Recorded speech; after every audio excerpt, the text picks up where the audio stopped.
வணக்கம் நேயர்களே, இன்னைக்கு நாம பார்க்க போறது கத்திரிக்காய் முருங்கைக்காய் போட்ட சாம்பார், சீலா மீன் வறுவல்.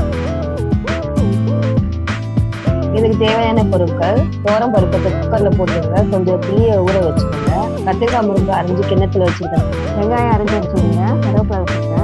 அடுத்து மீன் வறுக்க ரெடி பண்ணிக்கலாம். மீன்ல உப்பு சேர்த்துக்கோங்க, எலுமிச்சம்பழம் புரிஞ்சுக்கலாம், மிளகாத்தூள் போட்டுக்கோங்க, மிளகுத்தூள் போட்டுக்கோங்க. நல்லா எல்லாத்தையும் கலந்துக்கலாம். பருப்புல தக்காளி அரைஞ்சி போட்டிருக்கேன், கொஞ்சம் மஞ்சத்தூள் போட்டுக்கலாம், கொஞ்சம் பெருங்காயம் போட்டுக்கோங்க. அடுப்பு பற்ற வச்சு நம்ம குக்கர்ல மூடி போட்டு வச்சுக்கலாம்.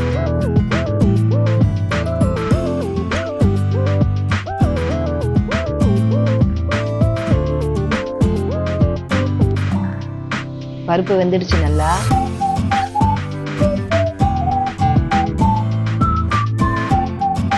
கொஞ்சம் பேன்ல எண்ணெய் ஊற்றிக்கலாம். எண்ணெய் காஞ்சதும் கடுகு போட்டுக்கலாம், சீரகம் போட்டுக்கோங்க, வெந்தயம் போட்டுக்கோங்க. அது நல்லா கொஞ்சம் செவந்த உடனே வெங்காயம் போட்டுக்கோங்க, கொஞ்சம் கலந்து விட்டுக்கோங்க. கருவேப்பிலையும் சேர்த்துக்கோங்க. முருங்கைக்காவும் கத்திரிக்காவும் சேர்த்துக்கோங்க. கொஞ்சம் கலந்து விட்டுட்டு மிளகாத்தூள் போட்டுக்கலாம். நல்லா கிளறி விடுங்க. இப்போ தண்ணி சேர்த்துக்கோங்க. கத்திரிக்காய் முருங்கைக்காய் நல்லா வேகணும், அதுக்காக மூடி வச்சிடுறேன்.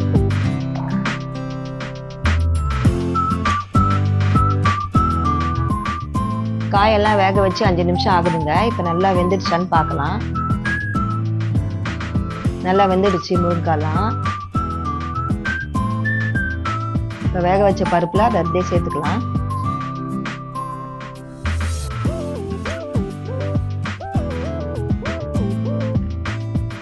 நல்லா கலந்து விட்டுக்குங்க. கொஞ்சம் புளி சேர்த்துக்கோங்க.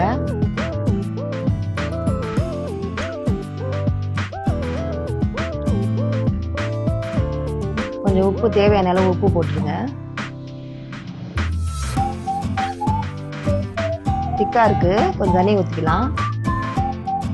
இது முருங்கைக்கீரை போட்ட பருப்பு சாம்பார் பொடி போட்டிருக்கேன். கொஞ்சம் கொத்தமல்லியும் போட்டாச்சு. நல்லா கலந்து விட்டுக்கோங்க. அவ்வளோதான், நல்லா கொதிக்குது. இப்போ ரெடி ஆயிடுச்சு சாம்பார். அடுத்து மீன் வறுக்க ரெடி பண்ணிக்கலாம். பேன் வச்சாச்சு. பேன் சூடாகிடுச்சு. எண்ணெய் ஊற்றிக்கலாம். கொஞ்சம் கருவேப்பிலை சேர்த்து 10 நிமிஷம் ஊற வச்ச மீனை போட்டுடலாம்.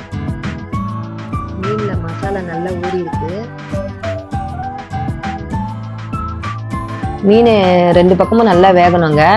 இப்போ திருப்பி போட்டுக்கலாம்.